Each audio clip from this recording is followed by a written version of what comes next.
하나님 아버지, 주의 은혜를 감사합니다. 이 저녁에도 주님 앞에 의도적으로 또한 우리의 마음을 드려 주님 앞에 하나님, 우리의 마음을 아버지께 내어드립니다. 아버지, 우리의 마음을 만져주십시오. 아버지의 제단에 우리의 마음을 드리니 우리의 마음을 힘있게 해주시고 또한 깨끗하게 해주십시오. 아버지, 이 시대를 섬기기에 합당하게 우리의 몸과 마음을 받아주시며, 그래서 아버지 하나님, 매일매일 우리가 산 제물로 우리의 마음과 몸을 드릴 때 하나님 아버지, 이 시대, 알 수 없는 시대, 하나님 두렵다고 이야기하는 이 시대 속에서 주님의 합당한 그러한 증인의 삶을 살아내게 축복해 주옵소서. 감사드리며 예수님의 이름으로 기도했습니다. 아멘. 우리 오늘 말씀을 함께 같이 읽겠습니다. 오늘은 11장 1절부터 19절 말씀입니다. 요한계시록 11장 1절부터 19절까지의 말씀 우리 교독하겠습니다. 제가 먼저 한 절 읽겠습니다. 또 내게 지팡이 같은 갈대를 주며 말하기를, 일어나서 하나님의 성전과 제단과 그 안에서 경배하는 자들을 측량하되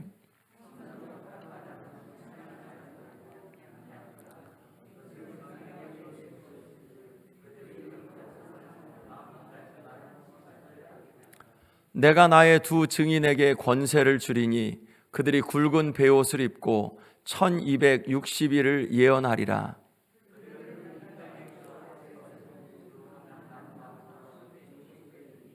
만일 누구든지 그들을 해하고자 하면 그들의 입에서 불이 나와서 그들의 원수를 삼켜버릴 것이요, 누구든지 그들을 해하고자 하면 반드시 그와 같이 죽임을 당하리라.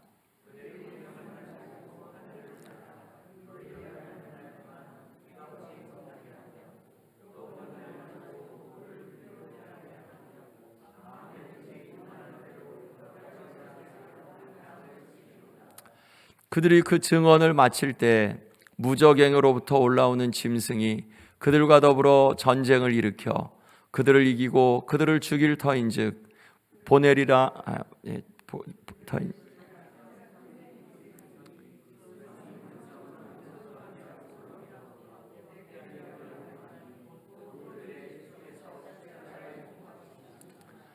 백성들과 족속과 방언과 나라 중에서 사람들이 그 시체를 사흘 반 동안을 보며 무덤에 장사하지 못하게 하리로다.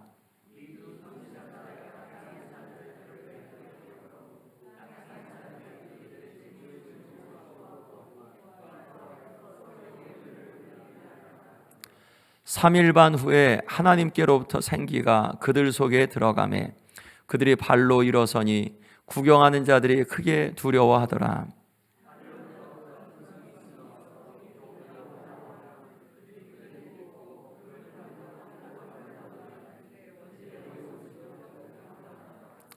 그때 큰 지진이 나서 성 10분의 1이 무너지고 지진에 죽은 사람이 7천이라. 그 남은 자들이 두려워하여 영광을 하늘의 하나님께 돌리더라.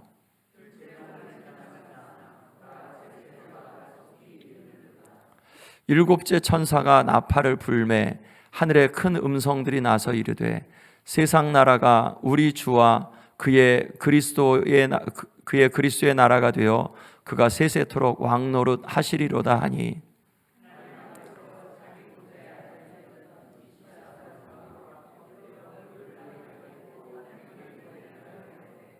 이르되 감사하옵나니 옛적에도 계셨고 지금도 계신 주 하나님 곧 전능하시니여 친히 큰 권능을 잡으시고 왕노릇 하시도다.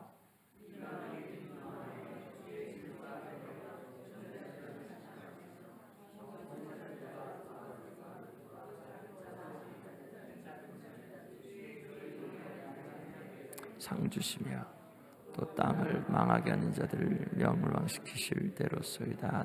다 같이 읽습니다. 이에 하늘에 있는 하나님의 성전이 열리니 성전 안에 하나님의 언약궤가 보이며 또 번개와 음성들과 우레와 지진과 큰 우박이 있더라. 아멘. 우리 요한계시록 11장 말씀 요한계시록 안에서 해석이 굉장히 어렵다는 그러한 장이 11장 말씀이기도 합니다. 저도 이렇게 오늘 다 하면서 다 읽지 못해서 예배 드리는 때까지 계속 좀 읽으면서 좀 몇 부분이 아직도 이렇게 좀 클리어하지 않은 부분들이 좀 있긴 있는데, 한번 이렇게 좀 말씀을 먼저 이렇게 쭉 한번 이렇게 볼게요. 11장 1절부터 이렇게 보면, 우리 어저께 말씀 봤죠. 10장과 11장의 역할은 이제 8장 9장이 6나팔이 울렸죠. 이건 다 진노, 그리고 믿지 않는 자들, 땅에 거하는 자들을 향한 그런 심판이라 그랬죠. 그런데 10장과 11장은 그거에 대한 그 중간에 있는 삽입 이야기로 교회의 공동체에 대한 말씀이었고, 어저께 10장 말씀 볼 때는 되게 선명하게 그게 그 요한이 그 두루마리를 받고 그것을 먹고, 그리고 야 이거 예언해라 라고 한 말씀이 교회 공동체에게 앞으로 다가올 심판의 말씀, 그리고 여기서 피하려면 예수 그리스도로 말미암아 하나님께 피할 수 있는 요 복음을 그 교회 공동체에게 주셨다. 이제 요한이 받았던 거, 그게 굉장히 클리어했죠. 그러면 오늘 말씀도 이제 다시 교회 공동체에 주신 말씀으로 이렇게 보게 됩니다. 자, 그런 부분에서, 그런 차원에서 한번 11장 1절부터 보면, 지팡이 같은 갈대, 요즘에는 이제 줄자도 있죠. 자도 있고 여러 가지 그런 청량줄이 있는데, 옛날에는 정확한 메저먼이 없었겠죠. 측량하는 게. 그래서 갈대 같은 거, 이제 그 에스겔서 같은 경우는 6척이면 6큐빗이면 2m, 한 50에서 2m 60 정도, 그 정도. 여기서는 10 feet 4inch라 그래요. 그러면 한 3m, 4m 조금 넘는 뭐 그런 정도 되는 그런 갈대 갖고, 이제 그렇게 옛날엔 뭐 그래서 이 원큐빗 손으로, 그런데 사람마다 손이 굉장히 다 다르죠. 이제 그 부분에서 갈대 측량하는 자입니다. 일어나서 하나님의 성전과 제단과 그 안에서 경배하는 자들을 측량해라. 성전을 측량해라, 제단을 측량하는 건 이해가 되죠. 근데 사람을 측량하라는 건 굉장히 좀 이거 뭐야? 왜 사람을 사람을 어떻게 측량하지? 이제 그럴 수 있죠. 뭐 키를 재라는 말이냐? 그런 거 절대 아니죠. 자, 이 부분도 그러니까 해석이 필요한 거죠. 어디에서 이 모티브가 나온 거냐? 스가랴서와 또한 에스겔서에서 40장 이하에서 성전을 측량하는 그런 장면이 나오고요. 스가랴서에도 성전을 측량하는 그런 장면이 나옵니다. 그러니까 하나님의 성전을 측량하는 것, 그리고 미래의 하나님의 성전을 측량하는 것, 이것은 하나님의 백성의 보호 차원. 그러니까 왜 그 당시에 측량이냐? 스가랴서나 혹은 이제 에스겔서, 그거 나중에 이렇게 한번 보면서 보면 이거는 그 성전 안에 있는 사람들을 보호하려고 하는 그런 문맥이 분명했거든요. 그러니까 여기에서 성전을 왜 측량하는 거냐? 그냥 얼마나 큰지 보여주려고 측량하는 거냐? 아니다. 성전 측량의 목적은 그 안에 있는 하나님께서 여기를 보호하신다는 문맥이야. 그 해석 너무 임의적인 거 아니냐? 임의적이지 않다. 에스겔서 그 문맥을 봐라. 스가랴서 문맥을 봐라. 거기에 문맥에서는 이런 성전을 측량할 때 그 목적이 그 성도들을 보호하려고 하는, 하나님의 백성을 보호하려고 하는 그런 목적이다라는 적이죠. 경배하는 자들은 왜 측량하냐? 왜 측량하냐면 하나님의 사람들도 성전이 됐죠. 예수님을 믿으면서 너희가 하나님의 성전이다. 그리고 너희가 나라가 됐다. 구원받은 자들을 나라와 제사장 삼으셨다고 말씀했잖아요. 그러니까 구원받은 자들도 하나님의 성전이 되어서, 하나님의 성전도 우리가 생각하는 물리적인 측량이 아니라 하나님의 방법 안에서 우리도 하나님의 그런 속한 You are mine, 너 내 거야 라는 그런 차원에서 하나님의 성전 안에는 거룩한 존재로 우리도 측량됐다라는 이제 그런 말씀으로 해석이 되고요. 자, 또 그러면 성전 바깥마당은 측량하지 않은데 성전 바깥마당이 뭐냐? 왜 측량하지 않냐? 이거 뭐 그러면 우리에게 주는 그런 저기는 뭐냐? 시사점은 뭐냐? 이거 뭐 해석이 안 되죠. 그런데 구약적인 그런 차원에서 헤롯의 성전을 보면 그 예수님 당시에 그 당시 헤롯의 성전의 성전 바깥마당은 이방인들의 뜰이었거든요. 이방인들의 뜰이었고, 근데 이게 헤롯 성전만 이야기하는 거냐? 에스겔 성전, 환상 속에서 본 성전에서 성전 바깥마당은 뭐냐? 그 바깥마당도 거룩한 곳이다. 헤롯 성전에서도 이방인의 뜰이지만 이게 아주 더러운 곳이냐? 아니다. 여기도 거룩한 곳이다. 다만 이방인들은 일정 그 금을 넘어오지 못하는 거지, 이방인의 뜰 자체도 거룩한 것이다.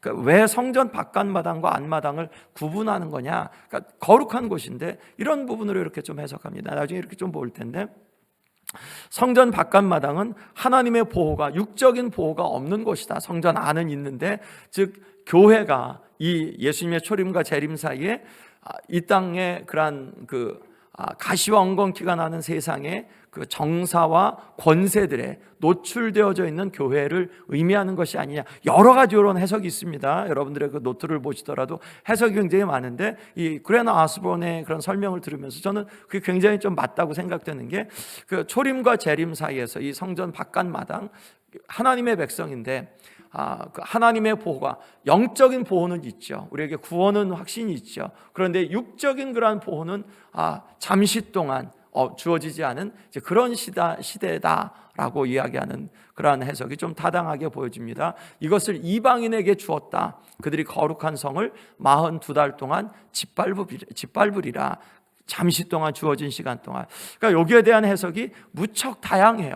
그리고 굉장히 다양하고, 그런데 그냥 그 부분이 그냥 그 교회적인 측면에서 10장과 11장의 문맥적으로 볼 땐 제일 맞는 것이 아니냐. 3절 말씀 보면, 내가 나의 두 증인에게 권세를 주리니. 그럼 이 두 증인은 도대체 누구냐? 그들이 굵은 베옷을 입었다. 베옷을 입는 것은 보통 슬퍼하는 것, 죄에 대한 슬픔, 애통하고 애곡하는 거죠. 그들이 1260일을 예언하리라. 42달 1260일 똑같다 그랬죠. 그게 한때 두때 반때 그거랑 똑같은 거라고 했죠.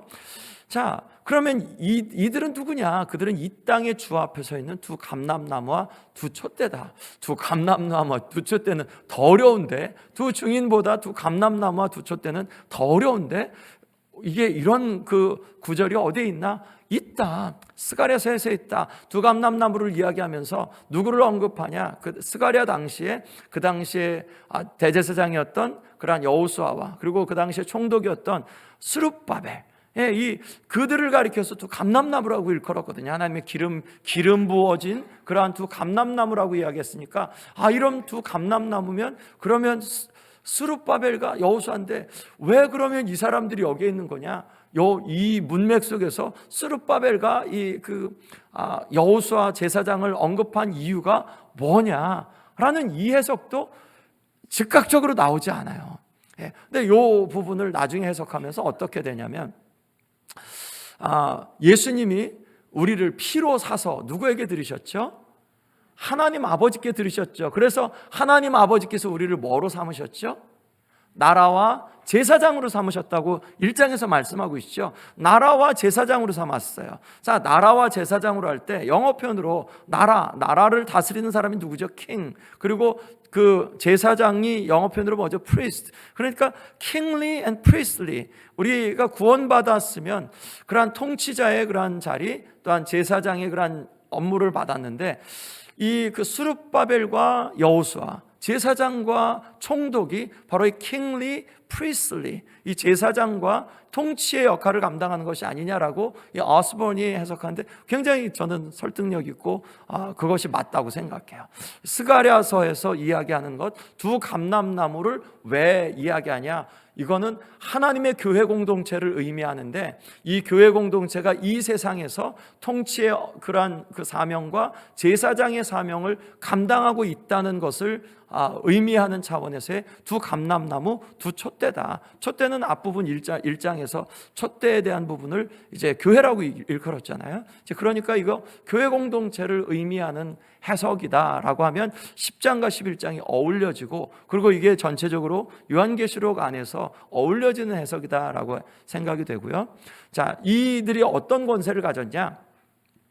얼마 동안 이들이 사역한다 그랬죠? 예언 사역을 한다 그랬죠? 1260일. 이들의 사역의 내용은 예언입니다. 뭘 예언하는 거냐? 심판을 예언하는 거고, 심판의 예언 속에서는 앞으로 이런 재앙이 있을 거다. 그런데 여기에서 피하려면 예수 그리스도, 하나님 아버지께서 보내신 예수 그리스도의 보혈로 깨끗하게 입은 자들만 하나님 앞에서 정결한 옷을 입을 거고 구원을 받을 것이라는 그러한 말씀이 분명히 포함된 거죠. 그러니까 그 말씀을 증거하는 거예요. 여기까지 그러면 성경 66권을 보면서 이 말씀과 배치되는 말씀 하나도 없죠. 성경이 오히려 요한계시록의 말씀을 훨씬 더 선명하게 해석하고, 성경이 없으면 요한계시록의 말씀은 해석이 안 되는 거죠. 요한계시록의 말씀은 첫날 말씀드렸듯이 65권이 없이는 해석이 안 되는 그런 말씀이에요. 그리고 65권의 내용과 동일한 그런 내용을 갖고 있고, 또한 그 말씀의 결론에 대한 그런 요약이자 결론이 되는 그런 말씀이기도 한 거죠. 자, 그들이 갖고 있는 능력, 5절 말씀에서 누구든지 그들을 해하고자 하면 그들의 입에서 불이 나올 거다, 그들의 원수를 삼켜버릴 거다, 능력을 주셨다.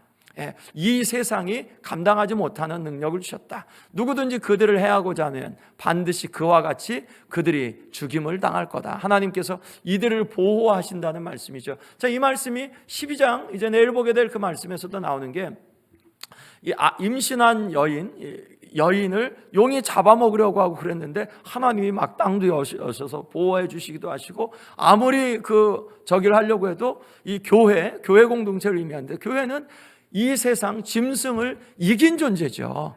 그런데 이겼는데 어떻게 이겼느냐? 그 방법이, 예수님이 어떻게 이기셨죠? 고난을 통해서 이기셨죠. 고난을 통해서.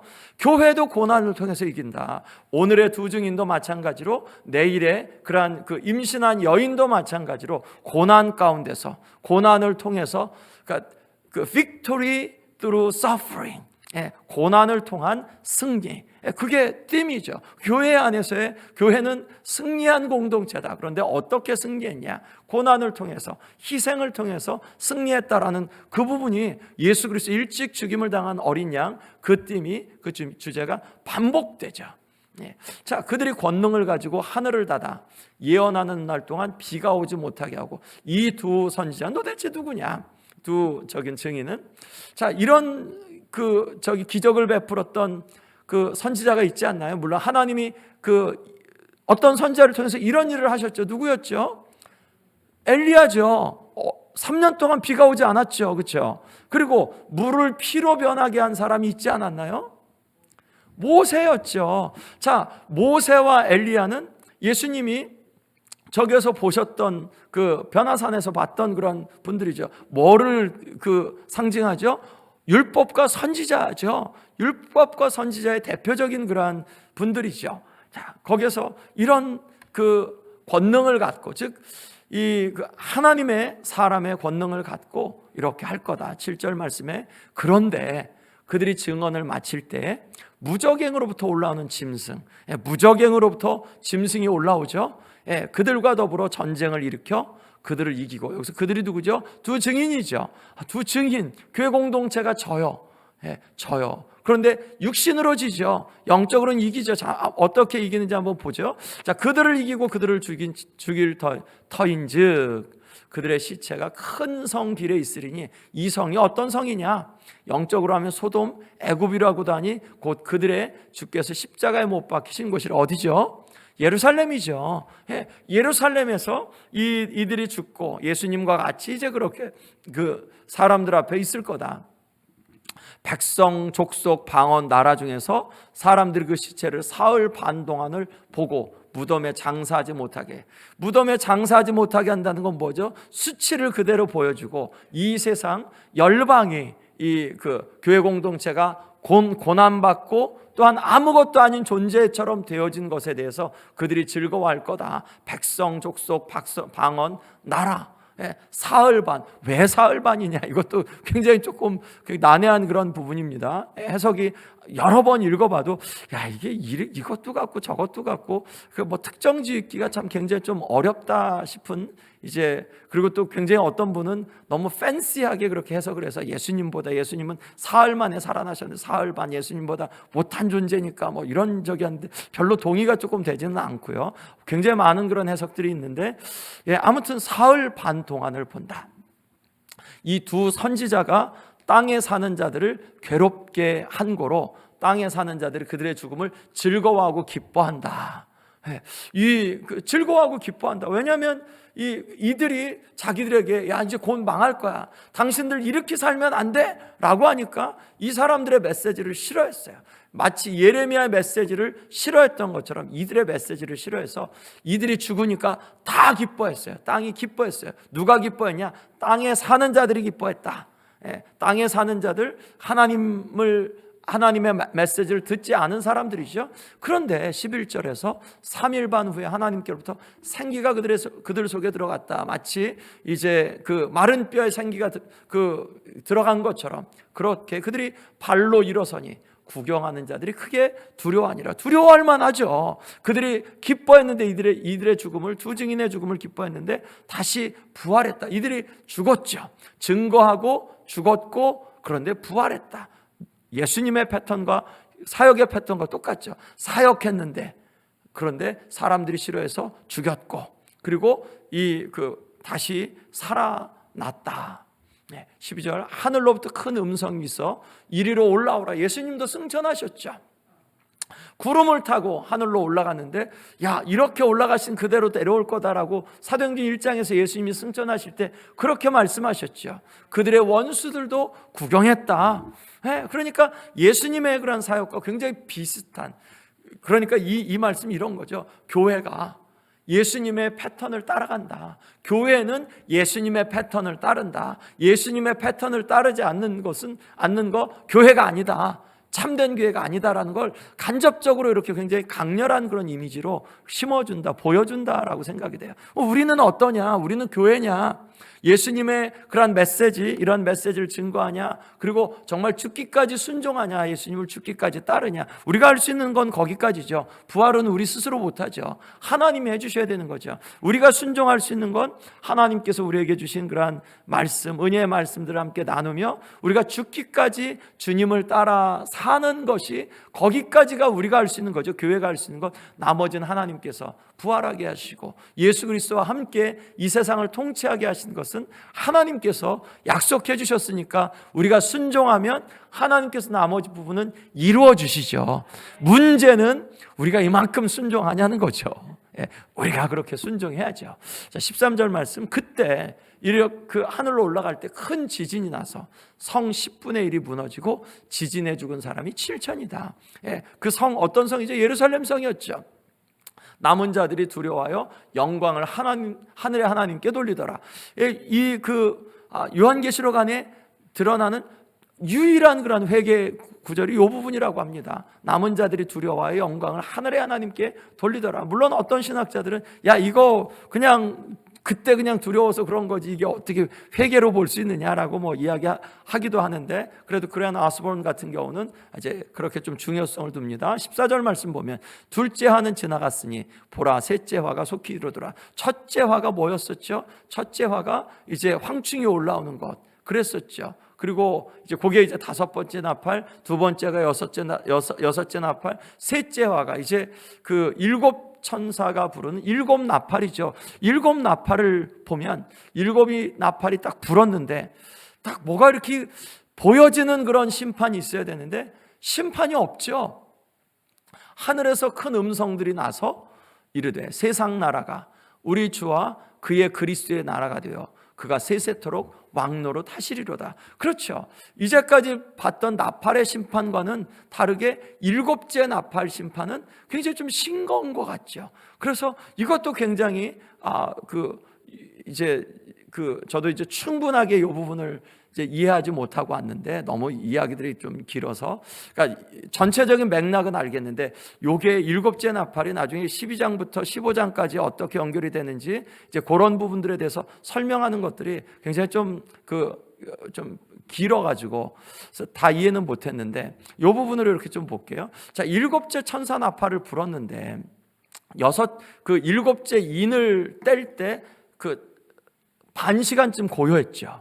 예, 그러고 나서 이제 드러났던 것이 하늘의 그러한 제단과 그리고 거기에서 기도의 향연이 올라가는 게 8장 2절부터 3절까지 있었죠. 그것처럼 일곱째 나팔을 불 때 어떤 재앙이 아니라 여기서도 하늘에서의 사건, 나중에 이제 19절 말씀에서 하늘이 열리고 거기에서 언약궤가 보이거든요. 그러니까 일곱째 인과 일곱째 나팔은 공통점이 굉장히 많아요. 둘 다 하늘이 보여지는 것, 열려진 하늘, 하늘의 성소가 보여지는 그러한 공통점이 있죠. 자, 일곱째 나팔이 불었을 때 15절부터 19절까지의 18절까지의 말씀을 보면 그냥 앞에 있는 것들의 요약과 같아요. 4장부터 이제까지 됐던 것의 요약과 같고 마치 4장에서 일어났던 즉 하늘 보좌에서 있었던 것이 이제 11장 마지막에서 거기에서 마무리 지어지는 것 같은 그러한 느낌이 드는데, 자, 하나님 앞에서 자기 보좌 앞에 앉아있던 24장로, 4장에서도 24장로들이 하나님을 찬양하죠. 얼굴에 땅에 두고 하나님께 경배하며 5장에서 찬양하고 7장에서 찬양하죠. 여기서 11장에서 다시 이 24장로들이 또 찬양하죠. 어떻게 찬양하냐? 감사합니다. 옛적에도 계시고 지금도 계신 주 하나님, 전능하신 하나님, 이제까지 계속 그렇게 고백했죠. 친히 큰 권능을 잡으시고 하나님이 왕노릇하십니다. 예, 하나님께서 왕이십니다. 하나님, 이방인들이 분노하니까 주님의 진노가 내려 죽은 자를 심판하셨습니다. 이방 사람들이 막 분노하니까 하나님 동일한 분노로 그들을 심판하셨습니다. 그리고 구원할 자들, 즉 주의 종 선지자들, 성도들, 작은 자 큰 자든 주의 이름을 경외하는 자들에게는 상 주셨고, 그리고 땅을 망하게 하는 자들은 멸망시킬 때가 이때입니다 라고 일곱 나팔을 불 때 24장로들이 그렇게 찬양했죠. 그 내용 자체가 그렇게 어려운 게 아니었죠. 그리고 새로운 내용도 아니죠. 하나님의 사람들, 하나님을 경외한 자들을 구원하시고 하나님을 멀리한 자들, 또한 땅을 망하게 한 자들을 멸망시키시겠다. 언제 하냐? 일곱째 나팔 불 때 하나님 이때입니다. 이에 19절에서 하늘에 있는 하나님의 성전이 열렸다. 이런 모티브가 앞에 여러 번 있었죠. 뭐가 보였냐? 성전 안에 하나님의 언약궤가 보였다. 하나님의 언약궤가 보인 거, 야, 이런 표현이 굉장히 좀 드문데 어떻게 하나님의 언약궤가 보였다는 걸 어떻게 해석해야 될까? 굉장히 분분하게 이렇게 많이 있고, 어떤 사람들은 이제 솔로몬의 성전이 느부갓네살에 의해서 멸망할 때, 그때 이제 예레미야가 느보산에 일부를 숨겨놨다. 그래서 그것이 이제 다시 이 성전이 회복되어질 때, 그럴 때 이제 그 언약궤가 다시 돌아올 거다라는 그런 전승도 있다. 그런 것들도 이야기하는데, 그렇게까지 저는 좀 보는 것보다는 오히려 8장 말씀에서 그 일곱째 인을 뗄 때, 그럴 때 이 하늘의 제단, 그리고 거기에서 향기가 올라가는 이제 그런 모습처럼 언약궤가 보인 건 한층 더 지성소 안에 있는 것이 보여진 거잖아요. 그러니까 이 인의 그런 심판에서 나팔의 심판은 훨씬 더 인텐스하게 강렬하게 간 거니까 이 일곱째 나팔에서 훨씬 더 깊은 언약궤까지 보인 것이 아니냐라고 해석하는 게 좀 맞겠다라고 좀 생각이 됩니다. 벌써 여기까지 했는데 8시 반이 벌써 다 됐어요. 제가 한 5분 10분 안에 빨리 다시 한번 보겠습니다. 자, 여섯째 나팔 심판에서 하나님의 극렬한 심판에도 불구하고 사람들은 회개하지 않았죠. 예. 자, 어저께 말씀에서 이제 그렇게 교회 공동체에게 예언 사역이 계승될 것을 우리가 생각하게 됐죠. 맞죠? 자, 오늘 말씀에서 성전과 성소, 바깥 마당, 이렇게 좀 설명을 들으면서 여러분들이 요한계시록 말씀을 읽을 때 상징이 되게 많아. 그래도 많은데 그래도 이건 뭘까? 어떤 거는 그냥 이렇게 익숙해져야 되는 부분들도 있습니다. 성전과 성소 방마당, 성전 측량하고 바깥은 측량하지 말고 성전 측량하고 제단 측량하고 성전에 있는 사람들을 측량하라고 했죠. 그런데 바깥은 측량하지 말고 그냥 돌아. 왜 그러냐? 교회 공동체가 예언 사역을 감당할 때 하나님이 성전을 보호하신다라는 것, 어디에서 이 해석을 갖고 오냐? 에스겔의 40장부터의 말씀에서 성전을 측량하는 그런 모티브가 왜 주어졌냐? 보호다. 하나님의 보호다. 그리고 스가랴서도 마찬가지로 그렇다. 그렇지만 이 성전 바깥을 측량하지 않고 그냥 두고, 그리고 이방인들이 거기를 밟을 거다 42달 동안. 무슨 의미냐? 동시에 핍박으로 인한 고난이 주어질 거다. 두 증인이 이 바깥들에서 예언하면서 일부는 보호를 받지만, 그렇지만 궁극적으로 고난을 받는 것처럼 그럴 거다. 같이 이어지는 그러한 주제다라는 것을 유념하시면 되겠고요. 7째 나팔 심판 때 세상 나라가 주의 나라가 되었다. 즉 하나님의 나라가 도래한다. 그리고 하나님의 나라가 이제 완성될 것이다 라는 그러한 하나님의 나라의 띠을 주제를 보여주고요. 입장이 굉장히 많다. 즉 예루살렘 성전을 측량하라. 이것에 대해서는 과거주의 입장에서는 그 당대의 예루살렘의 그때의 그러한 성전을 이야기하는 거야. 헤롯 성전을 이야기하는 거야. 이제 그렇게 이야기하고요. 이상주의 같은 경우는 교회에 대한, 세상이 교회를 반대하는 것, 성전하는 하나님께 속하여 보호받는 교회를 성전 바깥은 세상에 의해 핍박받는 교회를 의미한다. 조금 비슷하죠. 그레나 아스본이랑. 자, 세대주의 입장 같은 경우는 환란의 시기에, 이거는 뭐를 의미하냐면, 이제 세대주의 같은 경우는 이미 요때 되면 이제 예수님 믿는 사람들은 다 휴거해서 올라갔어요. 예수님에게 올라갔습니다. 그러니까 이때는 유대인들이 정신 차려서 회개하고 정신 차리고 와서 그들의 환란의 시기에 새로운 성전을 짓는 거다라고 이제 그렇게 해석을 하죠. 그래서 회심한 유대인 예배자들이 14만 4천이 있죠. 이들이 환란을 받으면서 환란의 기간 동안에 성전을 다시 재건할 거다라는 것을 마치 에스겔의 성전과 같이, 혹은 이제 헤롯 성전과 같이 그렇게 재건할 것이라는 것을 이야기한다라고 해석하고요. 조정된 미래주의 같은 경우는 이제 마지막 환란기의 교회 혹은 남은 유대인 신자들의 영적인 보존이라고 본다. 성전하는 남은 자들이 보호받을 수 있는 변화된 광야이지만 이런 가운데서 육적으로는 환란을 받죠. 그렇지만 영적으로는 보호를 받는 이제 그러한 곳이다. 예. 자, 메저링 랏, 측량자에 대해서 말했죠. 측량자를 누구에게 주어졌죠?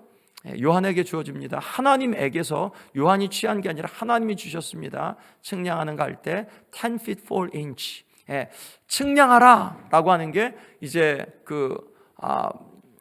메트로스, 메트로놈 할 때, 우리 왜 피아노 조율할 때 메트로놈이죠. 그게 이제 measure.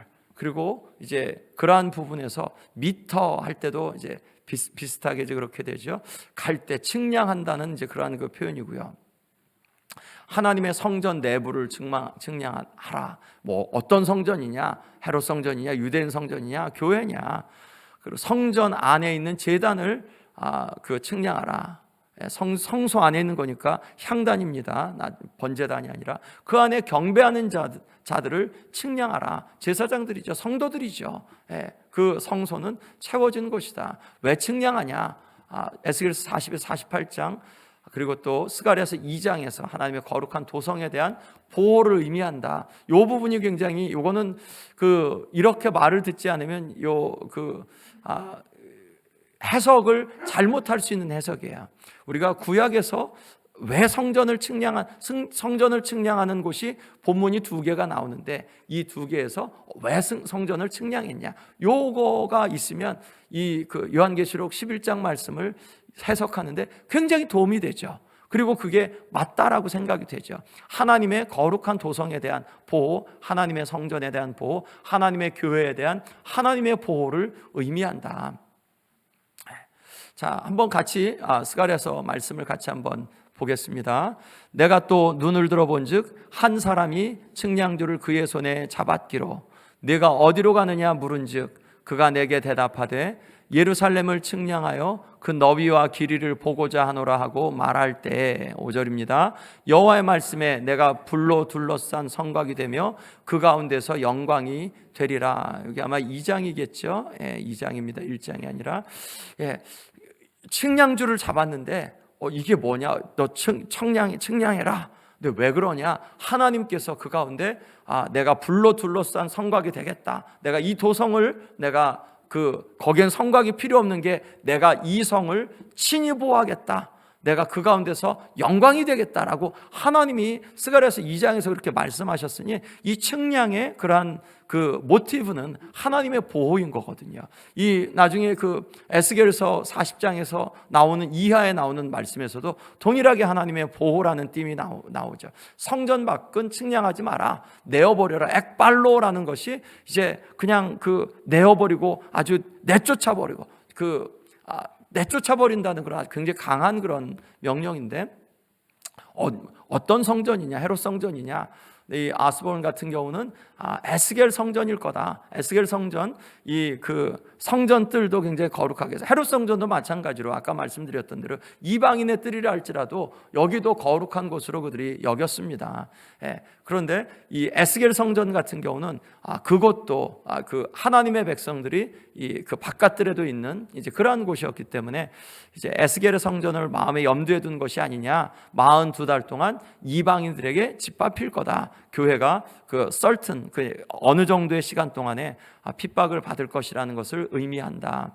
42달 상징적인 의미죠. 한때 두때 반때 다니엘서 어저께 말씀 본 것처럼 이제 그렇게 있고, 그리고 1260일과 동일하고 고난의 기간, 교회 공동체가 존재한 초림과 재림 사이의 기간, 이렇게 해서 우리가 대환란을 몇 년으로 보통 얘기하죠. 요한계시록에서 7년이죠. 왜 7년이냐? 이렇게 3년 반, 3년 반, 맨 처음에 조금 유약한 그런 재림, 환란, 그리고 그 이후에 요거는 무슨 천년왕국에서 모든 사람들이, 모든 학자들이 다 그렇게 보는 거냐? 그렇지 않다. 이거는 전천년주의자들이 이제 그렇게, 이제 그것을 믿는 분들이 그렇게 해석하는 거고, 7년 대환란, 3년 반, 3년 반 그렇게 이야기하는 거다. 그래서 요런 한때 반때, 한때 두때 반때, 42달, 1260일, 요게 이제 그런 것에 대한 이제 근거로 이야기하는 이야기이다. 자, 그래서 여기에 대한 그런 결론은 미래주의적인 관점에서 앞으로 있을 일에 대한 그런 부분이지 않냐. 요한의 당대의 상황뿐 아니라 우리 시대의 교회가 직면하는 일들, 지금도 마찬가지로 우리가 만약 무천년주의적인 그런 관점에서 보면 우리는 지금 42달 동안 짓밟히는 그런 가운데 있는 그러한 시간이다. 교회를 향한 하나님의 보호, 마지막 환란 속에서 고난당하는 교회를 예언하는 것이다. 이 두 증인이 누구냐에 대한 부분들, 교회 공동체다 권세를 주시죠. 예언하는 권세를 주시죠. 굵은 베옷을 입고, 사역의 핵심은 회개, 죄와 심판에 대한 애통함, 예수님 하나님께로 돌아오라, 그러한 것을 했겠죠. 1260일 예언합니다. 누가 증인이냐? 초대 교부들은 다 이 에녹과 엘리야라고 했다고 합니다. 에녹과 엘리야로. 왜 에녹과 엘리야냐? 거기에 대한 이제 그런 저기가 있고요. 예레미야와 엘리야다, 야고보와 요한이다, 여러 그런 저기가 있고, 가장 이제 지금 그냥 널리 받아들여지는 이 두 증인은 모세와 엘리야에 대한 그런 이야기다. 즉 선지자와 그 율법에 대한, 그리고 이것은 사실은 교회 공동체에 대한 이제 그런 지금 현재 교회에 대한 그런 상징적인 그런 부분일 거다. 두 촛대, 7촛대를 의미하기 때문에 이제 두 교회죠.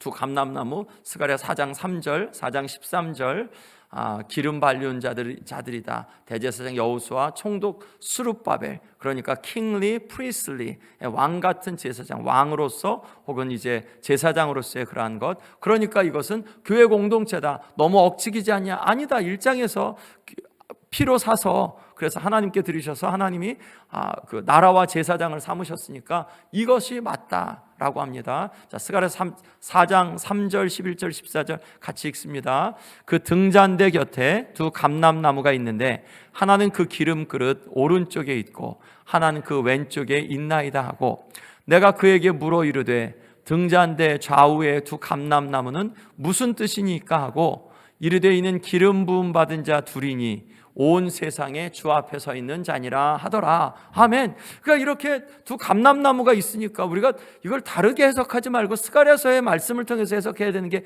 맞죠. 근데 이걸 뭐 상징적으로 이 두 감람나무가 감람나무의 뭐 열매의 모양이 이러니까 이거다 이런 식으로 해석하지 않고, 감람나무는 두 감람나무에 대해서 직접적으로 스가랴서 4장에서 말씀하고 있으니까 그러면 거기서부터 해석의 단초를 찾는 게 맞다. 두 증인은 어떤 사역을 하는 거냐? 누구든지 저희를 해하고자 하면 저희 입에서 불이 나와서 원수를 소멸한다. 능력이죠. 사역 속에서 고난이 뒤따르지만 방해하는 자들을 심판하고, 그런데 이제 이런 모세처럼 또한 또 엘리야처럼 그런 아주 능력들을 베푼다. 두 증인이 그렇지만 끝까지 그렇게 가냐? 그렇지 않다. 증거를 마칠 때, 즉 1260일 이후에 예수님의 재림이 가까웠을 때 무적행으로부터 올라오는 짐승, 사역 기간 동안에는 이들은 무적행에 있었는데 이제 무적행에 이제 짐승이 황충이 올라오듯이 그렇게 올라오죠. 13장 말씀에서 있는 것처럼 전쟁을 일으켜 저희를 이기고 저희를 죽인다. 전쟁을 일으킨다는 표현이 이 요한계시록에 굉장히 많죠. 황충도 전쟁을 일으키고, 여기서도 이 짐승도 전쟁을 일으키고, 그리고 12장 말씀에서 전쟁을 일으키고, 13장에서도 일으키고, 나중에 19장에서 그 백마탄 그 예수님을 향하여서도 전쟁을 일으키고, 이제 16장에서도 마찬가지 아마겟돈 전쟁을 일으키고, 20장에서도 곡과 마곡의 전쟁이 있죠. 그런데 이 전쟁에서 승리를 한 것 같아도 궁극적으로 예수 그리스도의 그 승리가 있고, 또한 예수 그리스도를 따르는 자들의 승리가, 궁극적인 승리가 있죠. 전쟁의 그러한 그 사건들이 굉장히 많은데, 그런데 여기서도 이겼지만, 이긴 것 같지만 육으로는 이겼는데 영으로는 졌죠. 왜냐하면 부활하잖아요, 두 증인이. 그러니까 이 요한계시록 안에서 모든 전쟁의 이야기들이 다 그렇습니다. 전쟁이 있어서 그 육적으로는 어렵고 고난이 있지만, 그렇지만 예수 그리스도의 그러한 온전한 승리로 인해서 영적인 궁극적인 승리를 교회 공동체는 누리게 된다. 그러니까 잠깐뿐인 이 땅에서의 고난에 너무 이렇게 힘들어하지 마라라는 그런 메시지를 주는 거죠. 종말의 영적 전쟁은 필연적이고 성도가 극도의 고난을 당할 수 있다. 종말에만 아니라 사역 기간에도 당하게 된다. 두 증인이 이제 시체가 큰 성길에 있죠. 예루살렘에 있습니다. 자, 예수님의 길을 따라가는 거죠. 교회 공동체가 주님이 가신 고난의 길을 걸어가야 되는 게 맞죠. 예수님은 올라가시는데 우리 밑으로 내려가면 안 되죠. 우리도 주님 가시는 길을 같이 가야 되는 게 맞죠. 두 증인이 수치를 받는다. 마치 서머나교회, 빌라델비아 교회가 그렇게 고난을 받았듯이, 그리고 연약하듯이 사흘 반 동안 이제 그렇게 있다. 뭐 이렇게 엘리야도 3년 동안 예언을 비가 오지 않도록 예언했죠. 그거보다 조금 더 연장된 것이 아니냐, 이런 저기도 있고요. 예수님이 뭐 이제 3일 동안 이제 그렇게 사흘 만에 살아나셨는데 사흘 반 동안 그런 저기들도 있고요. 무덤에 장사치 못하게 한다. 주님보다 더한 수치를 당할 수 있다라는 그런 해석을 하고 있고요. 땅이 복수합니다. 두 선지자의 효과적인 사역 때문에 땅들이 괴로워했죠. 사탄을 쫓는 자들이, 즉 땅에 거하는 자들이 복수하죠. 저희의 죽음을 즐거워합니다. 서로 예물을 보낼 만큼. 나중에 이제 바벨론에 있는 이 음녀의 심판, 그런 것들을 통해서 그들도 서로 예물을 교환하죠. 3일 반 후에 부활합니다. 하나님께로부터 생기가 저희 속에 들어갑니다. 저희가 발로 일어서게 되고 구경하는 자들이 크게 두려워한다. 두 증인이 이제 예수님과 같이 하늘로 승천한다. 하늘로부터 음성이 있어. 이리 올라와라 함을 듣고, 그들이 스스로 올라가지 못하죠. 하나님께서 올라오라 함을 이제 듣고 구름을 타고 구름과 함께 하늘로 올라간다. 즉 구름은 성경에서는 하나님의 임재죠. 강한 임재의 상징이 구름이니까 하나님의 임재하심을 통해서 그들이 올라가고, 원수들도 구경하더라. 여기서 승리죠. 잠깐 패배한 것 같아도 궁극적으로 승리를 이루는데, 승리를 무엇을 통해 승리하냐? 고난을 통한 승리다. 그것은 예수 그리스도도 그랬고 교회도 그렇다. 구름을 타고 구름 가운데 심판과 구원, 그 시에 큰 지진이 있고 성 10분의 1이 무너진다. 7천 명이 죽는다. 인구의 10% 정도 남은 자들은 두려워하여 하늘의 하나님께 영광을 돌린다. 요한계시록에 이것이 유일한 회개다. 9장 20절에서 재앙을 받고도 남은 자들은 회개치 않고 나중에도 회개하지 않는데, 여기에서는 그래도 그런 사건을 보고 남은 자들은 회개한다. 하나님께 영광을 돌리는 그러한 그 모습을 통해서 이 그 증인의 사역이 효과적이었다. 그리고 교회 공동체가 존재하는 이유, 증거를 통해서 그들이 그 회개할 수 있는 그러한 기회를 주는 거다. 두 증인의 이야기를 정리해 보면 종말이 가까울수록 싸움은 더욱 치열해진다. 교회 공동체는 예수님의 발자취를 따라간다. 고난까지도. 영광은 길고 수치는 짧다. 아멘. No cross, no cross 뭐죠? No gain 아닌데 no pain, no gain, no cross, no crown. 그렇죠. 영광 십자가 없이는 영광이 없는 거. 영광은 길고 수치는 짧다. 교회 공동체는 본질적으로 고난과 보호를 동시에 경험한다. 예, 맞죠. 하나님이 우리를 보호하기도 하시고 우리가 또한 이 땅 가운데 주님을 따라가는데 주님도 고난을 받으셨으니까 우리도 고난을 받는다. 교회 공동체는 세상에 존재한 한 세상과 적대적이지만 증거 사역을 통해 회개를 이끌어낸다. 아멘. 예, 자 이제 7번째 그런 트럼펫, 그리고 하늘의 그런 성전의 이 언약궤가 보여지는 그러한 장면이 여기서 7째 나팔에 나오죠. 하늘의 큰 음성. 어떻게 되냐? 세상 나라가 우리 주와 그의 그리스도의 나라가 된다. 즉 이 세상이 하나님의 나라가 된다. 하나님의 나라가 약하게 도래한 것이 아니라 처음에 그렇게 시작했는데 이제는 이 세상이 하나님의 나라가 되었다 라는 것. 7째 나팔을 부를 때 이제 그런 음성이 들었고, 어떻게 그렇게 되냐? 하나님이 심판을 통해 악의 세력을 제거하시니까, 그리고 교회의 예언 사역을 통해 하나님의 백성들을 불러 모으셨으니까 이제 이 세상이 하나님의 나라가 된다. 그리스도가 그 가운데서 세세토록 왕노릇 하신다. 이것이 하나님께서 의도하신 그러한 그 새 세상이죠. 그리고 이제 이때가 다 됐다. 7째 나팔을 부를 때 그러한 말씀이 있다는 거죠. 예, 땅의 심판과는, 앞의 심판과는 판이하게 다르게. 그렇죠. 6번째 심판까지는 재앙이었는데 이제 7째 심판 때는 이제 그 하나님의 사역의 완성을 이야기하죠. 24장로들이 찬양합니다. 이전과 비슷한 모습으로 감사의 찬양을 합니다. 어떤 감사냐? 하나님을 찬양하는데 옛적과 시방도 계신 주님, 그리고 하나님, 전능하신 하나님, 큰 권능을 잡으신 하나님, 왕으로 통치하시는 하나님이라고 고백하면서 이방들이 분노했는데 막 그들이 이 그 두 증인의 사역도 싫어했고 교회도 막 싫어했고 하나님을 향해서 배반했는데, 그렇게 분노했는데, 그런데 하나님이 그들을 향하여서 분노하셨다. 이방들이 분노한 거나 하나님이 하신 거나 동일한 단어를 썼죠. 그들이 분노하니까 하나님이 동일한 것으로 그들에게 갚으셨다라는 것을 의미하죠. 하나님이 이 세상을 그렇게 심판하셨다. 19절 말씀에서 성전이 열렸다. 하늘의 하나님 성전이 열린다. 4장 1절에서 초림 하나님의 보좌가 보였죠. 이제 11장 19절 말씀에서는 여기선 이제 재림의 때가 가까웠다. 성전 안에 하나님의 언약궤가 보인 것, 하나님의 임재, 언약적인 신실하심의 상징, 그리고 하나님의 그런 깊은 것까지 이제 보게 된 이제 그러한 사실이 보여지는 거죠. 그리고 이제 종말적인 현상으로서 번개, 음성, 대성, 지진, 큰 우박, 하나님을 4장에서 처음 볼 때, 그리고 이제 7째 인을 떼실 때, 7 나팔을 불 때, 또 7 대접, 그리고 이제 그러한 가운데서 이러한 모습들이 현상들이, 종말적 현상들이 이렇게 드러나게 되죠.